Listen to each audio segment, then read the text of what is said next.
Alright, concept. Beginning of this video is black and white. It's an empty room at Hot Mass. Okay. And the screen will fade to the scene at Cruise where I'm on stage with my band. It's 'cause we've been pushed down too long.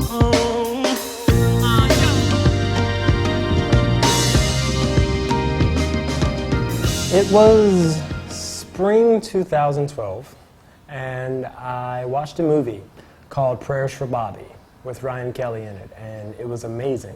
And I also watched a documentary on Netflix called Milk, which is the life story of Harvey Milk. And literally after bawling my eyes out, I decided that it was time for me to come out of the closet to my parents. So, just like the Dear World album, actually, I sit down and wrote a letter to my parents because I thought that that was the best way for me to come out. And so literally the week after, I'm at work in downtown Pittsburgh, and I'm like working in a mailroom, and I just started. We don't wanna cause no trouble. Sorry that it's not so subtle. All we're really asking for is permission to love. I walked into lab therapy on a Sunday, and I'll never forget, they all sat at this table in their conference room, and like 7 guys sat at this table, pulled up chairs and said, all right, what is this song about, and how do we make this come to life? And literally 3 days later, we were shooting a video. I got involved with all the other guys here at Lab Therapy. We all got involved together. I get the chills when I listen to the song. This new song we're working on also gives me the chills, but Permission to Love and the whole message, I'm all for it. I'm all for it. I'm not indifferent, as some people might be. I want to fuel the fire. I think that empowering the community around me empowers me as well. Because I got a phone call from CJ, who was a referral to us from a friend of ours. He was looking for a studio to record some audio in. We had just opened as a new location here in the Strip District. And he came down and met with myself and Ivan, and we loved the idea of what he wanted to do. He explained the full detail. He wanted to lay each instrument track by track, and we went from there. When I first heard the song recorded and I heard Permission to Love, I knew that it was going to be a lot bigger than what we originally anticipated, and that CJ just had an immense amount of talent. So I wanted to make sure that we got him into the studio and we saw through his creative vision for the song, for the project, and now into the album. One day I heard Ivan mixing a song in the studio. I'm like, what is this right now? Did you make this? He's like, no, CJ Mitchell. CJ's okay. Artistically, he's amazing. Permission to Love, he did everything, all the instruments himself.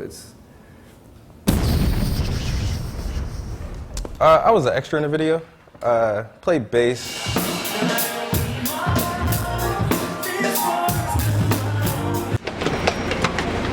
Oh my God. Oh. We're ready.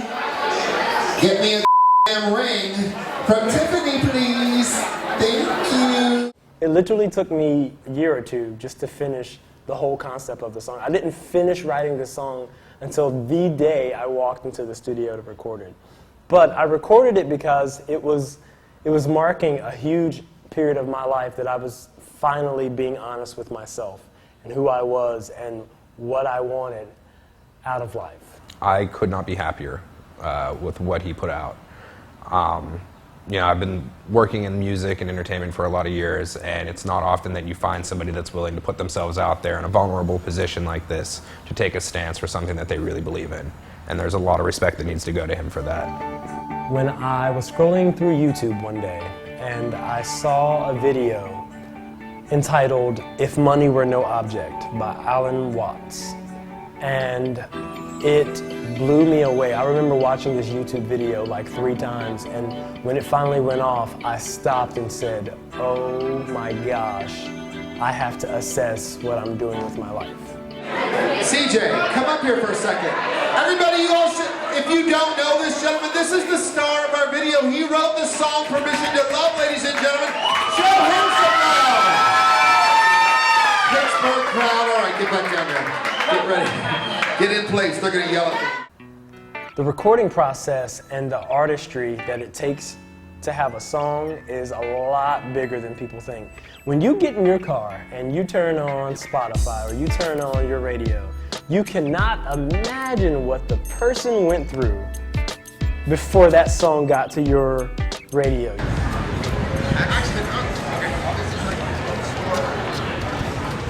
what we should do is get CJ to have a band. I agree. We should put on a song. Immediately do it. Immediately. Yes. Recording process was awesome because I've never actually gotten the chance to get everything out of my head that I wanted to. I used to play in bands, and I used to write for bands, but I was the drummer. So I've never gotten a chance to just sound like me. I had to compromise and, oh, do you like this rhyme? Do you like this verse? Do you like this chorus? This was the first time that I walked in the studio and said, this is going to sound like this. It was really awesome. I mean, I was at lab therapy sometimes for 8-hour sessions. My boyfriend fell asleep on the couch like a few times because we were here till 3 in the morning. But it was the most amazing experience of my life. It got me addicted to the recording process. I have more things to yell. Sex and cupcakes! Sex and cupcakes! Sex and cupcakes! The music video process was interesting because I'd never prepared myself for how big it would be. You know, I wrote the song and I imagined the video a million times, and I helped create the video. I said, you know, it should be like this. We should film here. I set up the meetings with the people in every venue. Hey, can I shoot the video here? I talked to the LED guy, Kevin Ramser. I talked to the owners of Hot Mass. I talked to the owners of Cruise. So every detail of the video, I did a lot of researching. But when the camera finally turned on, it was insane. I remember when Joe King got done with his introduction at Cruise and it was time for me to walk on stage, I could have passed out. And even if you see the video, I'm hesitant. And as soon as the music starts, all my fear went away.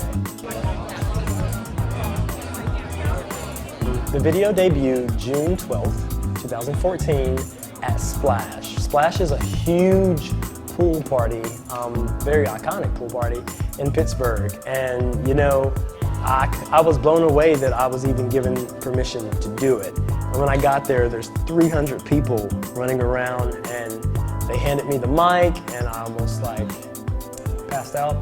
And it was really, really cool because these are people that I respect. These are the people that this song entails and it is about. So it was really, really awesome, and they accepted it so well. I got so many awesome compliments and comments as soon as the video debuted. So it was really, really awesome to see something come from my head, and now I pull up YouTube and it plays, and it looks and sounds exactly the way it did 2 years ago when I wrote it, when it was just me singing in a copy room. But yeah, the debut was awesome. I'm so glad it's just finally off my shoulders and out into the world. Just give me the right to look in his eyes. Tell him he's my everything, legally my prince and dream. Everyone does the very normal, I go to college and I get a job and I work 9 to 5 and I do whatever gets me by at the time. But if you've been called to do something great in your life and you have a great passion, it's going to scare the crap out of you. And at some point you have to step outside your box and say, I'm going to be different, and it's going to take some work, and I'm going to have to think thoughts that no one else thinks, and I'm going to have to teach myself to write songs, and I'm going to have to teach myself to record, and I'm going to have to figure out how to play instruments by myself. And it just blows me away to think that if I would have stopped when it was difficult, when I would have stopped, when most people would have stopped, this song would have never happened. But I had to give myself a lot of pep talks. I took a lot of pep talks from those who were close to me, and I just reminded myself how important this song was, that it was a lot bigger than me. Hi, I'm CJ Mitchell, and this is the Permission to Love staff crew. We had an amazing time. Thank you guys so much for watching.